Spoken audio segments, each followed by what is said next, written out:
رمضان المبارک کا تقدس اور اس کی حرمت ہم سب کے لیے نہایت اہم ہے، اور اس کی برکات اور اس کی رحمتوں کا وہی شخص مستحق ہے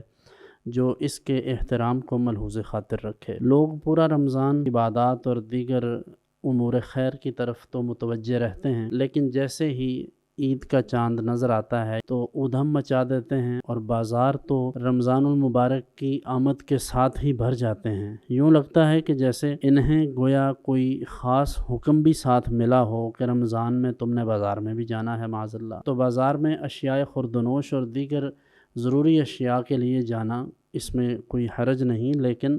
کوشش کرنی چاہیے کہ رمضان المبارک کے آخری عشرہ میں بازار کی رونقیں دوبالا کرنا یہ مناسب بات نہیں، اس سے اجتناب چاہیے۔ اور اس سلسلہ میں جو ہجوم یہ نوجوان جو ہمہ وقت وہاں گھومتے پھرتے ہیں اور شور و غل کرتے ہیں،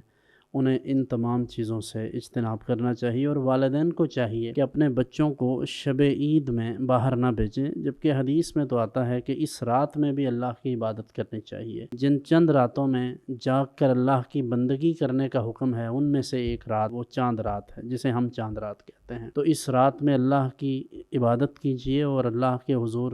گڑ گڑا کر دعا کیجیے کہ ہمارے صیام، قیام اور ہماری تمام عبادات قبول ہو گئی ہوں، بجائے اس کے کہ ہم اللہ کے حضور معافی کے طلبگار ہوں، ہم مزید شتر بے مہار کی طرح